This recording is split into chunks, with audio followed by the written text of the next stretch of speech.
Hello, my friends, hello, and welcome once again to the stately Von Manor. And today, I've got a tag for you. This tag was created by the villainous CriminOlly, and this tag is called the Genrely Speaking Tag.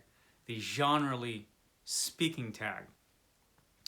This was a challenging tag to do or to think of, particularly because I'm doing it in a rush this morning. And for the books I'm choosing, I only chose books that are in my actual library. So I didn't like run all through the house to find books. I just said, you know what, I'm going to do this tag. And for these prompts, I'm only going to use the books that are lurking in my library itself.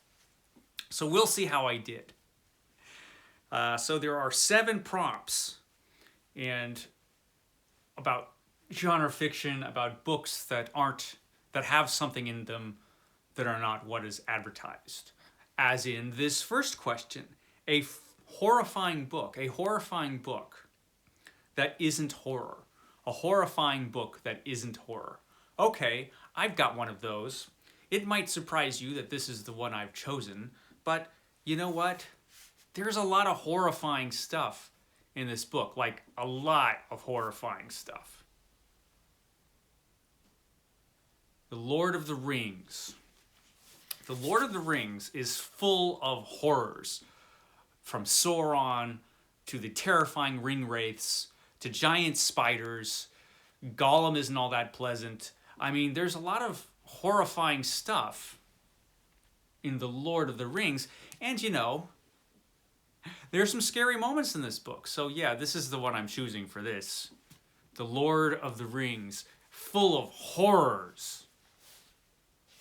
So that's the first prompt. See? I'm doing okay so far. So far I'm doing all right. Let's see. Number 2, a book with a terrible crime that isn't a crime novel. Okay, this might be stretching it because some people might consider this a crime novel.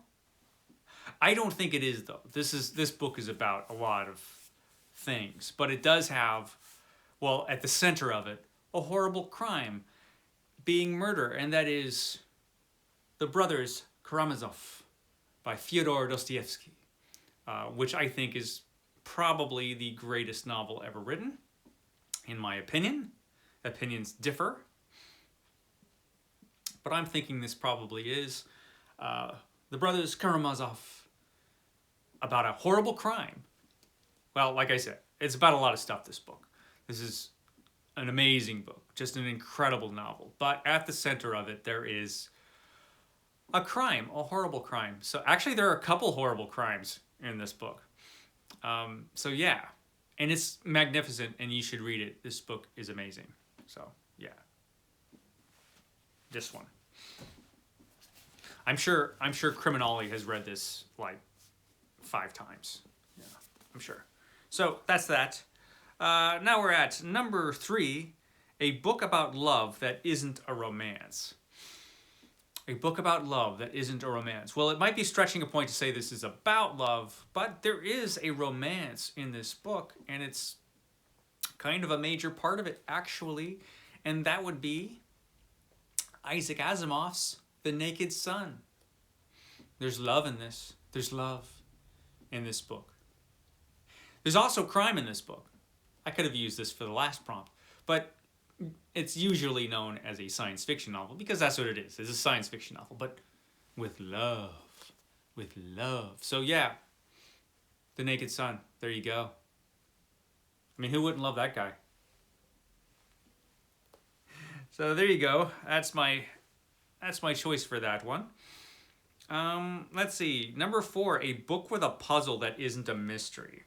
Okay, a book with a puzzle that isn't a mystery. Well, there is sort of a mystery in this, lurking in the background for a good part of the book. I mean, that is, the puzzle is solved, but it's in here.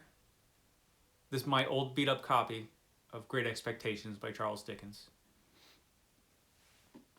That's my choice. There's a puzzle going on. I mean, where did he get all this money anyway? He thinks he knows. Pip does, but does he? If you've read the book, then you know. So there's that. let us move on. This is number 5. A book with magic that isn't a fantasy. Okay, listen, CriminOlly. If a book has magic in it, it's fantasy. No matter what else it is, if there's magic in that book is fantasy. So this is an impossible prompt, right? Because no matter what you pick, if there's magic in it, it's fantasy. But that's okay. That's okay. I picked one. There's magic in this book, but people don't generally consider it a fantasy. Maybe some people do. I don't know. But it's this one. It's the Iliad by Homer. There's magic in this. There are gods and all kinds of that kind of thing going on. This is an amazing book, by the way. The Iliad by Homer. It's incredible. I highly recommend it. There is magic in here, and war, and all kinds of fighting, and horrific violence. You think this would be right up CriminOlly's alley, actually. The Iliad. Incredible book. With magic. Yeah, so there you go. I'm choosing that one, even though some people would say, yeah, fantasy. Oh, my tablet turned off. Hold on.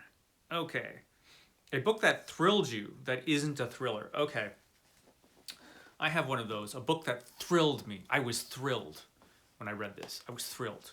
But it's not a thriller at all. And you might just say, you know, Mike, you're off your rocker. You're such a weirdo. And it's true. I am. But that would be this one. The Histories by Herodotus. I found it thrilling. I was thrilled by this book. Not a thriller. But, you know, some thrilling parts in this. Herodotus. It's a thrill ride of action. I was thrilled. I was thrilled by it. It's my favorite book. And so number 7, this is our last prompt. I'm getting through this quick. A book with science that isn't science fiction. I've got one of those. A fiction book with science that isn't science fiction. The science of deduction. Yeah. Brings crime fighting, you know, to a science. Sherlock Holmes does. Full of the science of deduction in this book.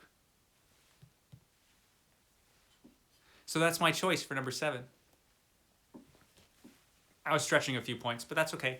Okay, that tag is done. I'm going to tag Anne with a book. I tag you, Anne with a book. And I'll tag David Wiley too. What the heck? I tag both of you. Okay, guys. I will catch you next time.